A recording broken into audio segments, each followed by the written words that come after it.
All right, we're recording, so I'll lead us in real quick. Mm-hmm. All right, 3, 2, 1. Tommy V, how was What's up? that? Oh man, that was a blast. That was a blast, man. Peter is a character, man. Chatting with him, reliving some of the great Devils moments, and getting to talk about Keep Flying and what's on the horizon for them, and all the great stuff they're doing, man, was really really great. How did it feel filling in for the man, the myth, the legend, Mr. Devin Robinson? I don't know, man. I don't think I could make a T-shirt worth a damn. but I had a blast, man. It's always great getting to catch up with you. But this is what I love, man. I love music. I love hockey. So, I guess I should say, Mr. Devin's got to watch his back because I'm coming for him. No, people would miss Devin too much. He's just a bubbly personality, and No, I can never replace Devin, man. He does such a great job on this show and on this cast, and the work he's doing is just unbelievable. And I know it's just got to be out of control for him right now with the hockey season, and the fact that he's doing all this by hand and he's customizing stuff. So I was happy to fill in his big shoes today, but definitely had a blast doing this show with you, man. yeah, and it just worked out perfectly because you're obviously still involved in the music scene, but you also kind of have a little personal connection to Keep Flying, Yeah. and Peter is just easy to talk to. I just Oh, had yeah. a blast, and he's a Devils fan, and even though like the music scene in Jersey's huge too, it doesn't seem like there's many from our scene who are also Devils fans. So to be able to check that off is huge. I think Because I think I think in general, man, it's just finding Devils fans that fit that connection, for us for the purposes of this show, but like just in general, I think it's hard to find. So I'm glad we were able to have Peter on and chat with him, about the Devils a little bit, and tick that one off the list. yeah, we people doubt us. They say we can't do it, but we're finding Edmonton Oilers fans. We're finding Yeah. New Jersey Devils fans, and the original 6 teams. You're gonna have fans all over the country, all over the world for. Yeah. So some of these smaller markets, it's nice to be able to find some true fans, and we're gonna keep doing it until we run out of people that say yes. Yeah. So Do you think you'll ever find a Coyotes fan? Honestly. yes, I do. And we kind of had one. We had a half a Coyote fan on. So Matt Trainer, Oh, he's really a Rangers fan, but yeah. he lives in either Scottsdale or Phoenix or whatever it may Okay. be. And if it's not a Rangers game, he's watching a Devil Dogs game Okay. or not Devil Dogs, Desert, Desert yeah, Dogs. desert dogs. Yeah, exactly. Hey, man, listen. I mean, I don't know. It'd be cool to try to find like a Thrashers fan, like at some point, like if someone was actually a Thrashers fan. I don't know if there were many of those though. Maybe Cartel, right? Cartel was from Georgia. Yeah. There were that band Microwave. I think aren't they from Oh Georgia? yeah, they are too, dude. Yeah, Microwave right now. Speaking of like new music, their new yeah. album is like when I listened to it, I Woo. thought I was listening to a Nirvana album. Man, so Microwave has a soft spot in my heart, man. My friend Danny Buxa, who I played in a band with, put me on to Microwave for their first record, Stovall, and I fell in love with them. And since then, man, I waited with bated breath for Much Love to come out, which was their second record. That blew me away. And then, Death is a Warm Blanket, which is just an unbelievable record. I mean, it's got 90s vibes. It's got, stoner vibes. It's got, alternative vibes. I mean, like, it's even got, like, some choruses that even, like, walk the line of, like, these disco drums, man. I mean, the things they put into that record, unbelievable. Unbelievable. Yeah, I only listened once through, and I just couldn't get over like the '90s vibe I was getting. So maybe I need to listen to it again to get some of those other levels Yeah, that you're talking about. I'll tell you, man. For me, the standout track on that record, I believe it's called "Carry." It's like one of the second to last songs on the record. I mean that's the one for me because that one really mixes what I loved about the first two Microwave records and the kind of ethos that they put into this new record, and they just pulled it off perfectly. But the story they tell with that record is just it's wild. It's really wild, and but that's just kind of some of the new music that's coming out. I mean, 2019 has been a hell of a year for new Well, music. I'm pretty sure another album came out that same day as that Microwave album, and I think it was that new Early November album. If Well, not early the same, November.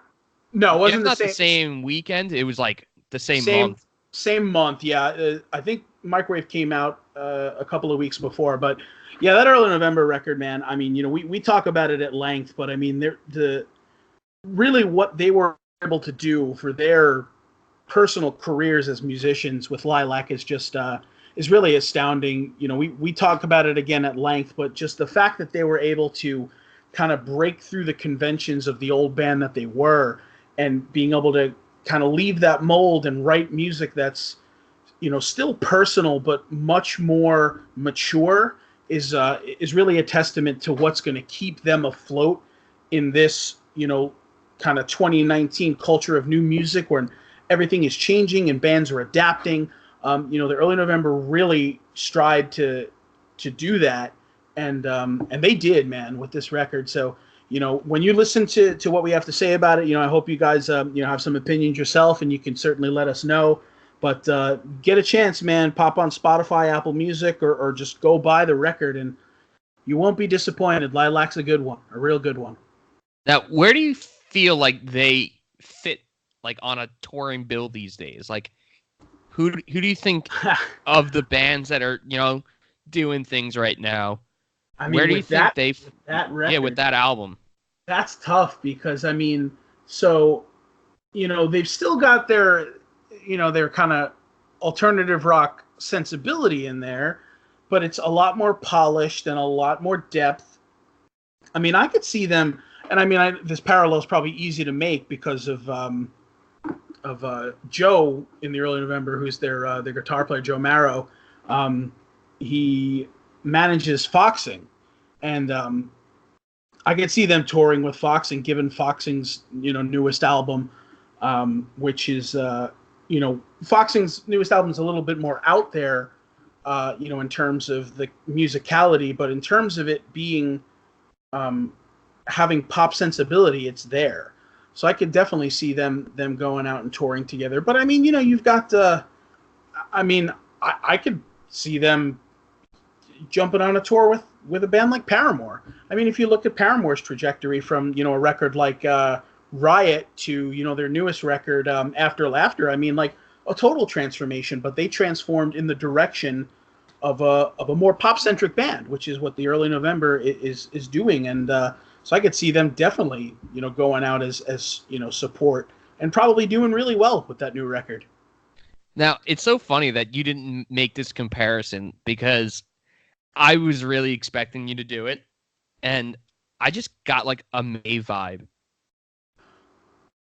Yeah, and I guess I didn't make that comparison.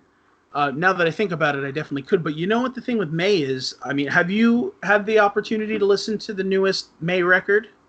Honestly, I did not even know that they were still a thing. Yeah, they put out a record, and I mean, I listened to it a couple of times, and I haven't revisited it. But May's one of those bands that they're also doing some weird things. I mean, like they're still doing that May formula where they're writing these just big, bold, kind of very musical songs, but like they're starting to kind of incorporate some elements of like electronic and all this kind of stuff, which I felt when I listened to May's newest record was just like too much. I guess there's a certain degree where you can adapt and adjust your sound to make it better by adding those elements, but then sometimes when you're adding too many elements, or when you're adding elements when they don't seem natural and they're just kind of forced and robotic, it's just like it doesn't lend to your music. So May kind of went off my radar, but I could see what you're saying though, because May, bands like May, that band Owl, who are great, are kind of big into these like big, broad, pop songs, almost anthemic kind of pop songs. So definitely the parallels are there. Definitely. Yeah, well, I guess we were going to talk about that record in depth, but I think what we accomplished in this outro, just because we don't want everyone to tune out, but we'll keep it at that. Other than that, Tom, it really has been just a blast being able to talk with you for so long. Yeah, because, you're down in Florida, I'm in North Carolina. man. Yep. We're both doing our work thing, so Sure. to just be able to have this conversation and then be able to chat with Peter and talk about one of my favorite bands at the time. Yeah. For a Tuesday night, I'd say it was a great success. My life. Yeah, dude, I'm definitely into it, man. I would love to talk new music with you guys again. Maybe I can hop on a show or two as we go. But I kind of want to I'm take you out of your comfort level. Like early November is your comfort level. Like you've been sure. a fan of them from the beginning, but like Oh yeah. some of this new music that I'm really digging, like we had Doug from that band Barons. You Okay. know, you probably haven't listened to them much because they're one of the younger up and coming bands, but they put out a few new tracks that I think are fantastic. So like stuff like that, like trying to get you into what's young and hip and see what you think about the current state of music Hey man, listen, from an I'm old man always perspective. I'm always all for it, man. I love listening to new music. I mean, you know how I've always been, man. I've always been on the lookout for new and great stuff. But I'd love to check out something new and give you my insight on it. But I will tell you the truth, though. Like I'm looking at the coming months, and you got a new Jimmy Eat World record coming out. You've got a new Menzingers record coming out, a new City and Color record coming out next week.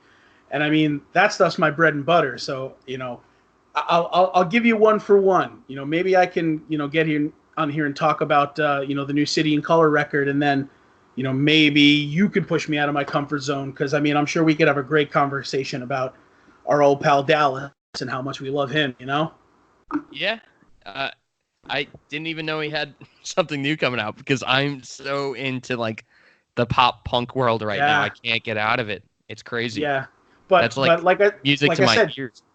Keep an eye out, man. I mean, for releases next week, you've got this new City and Color record coming out. Obviously, the Menzingers have a new record coming out called Hello Exile, which I am super pumped for. And then Bayside's got Interrobang coming out too next week. So big. And big speaking week of which, I got a fantasy hockey draft with Nick Bayside in 30 minutes that I need to prepare for. Oh boy. All right, man. Well, listen, I'll let you get at it, man. But like I said, it's been a blast being on, chatting with you. Let's do it again sometime, all right? All right. Thanks, Tom. Thanks for filling in for Devon, and I'll talk to you soon. Anytime, man. Talk to you, bud. Peace be with you. And also with you.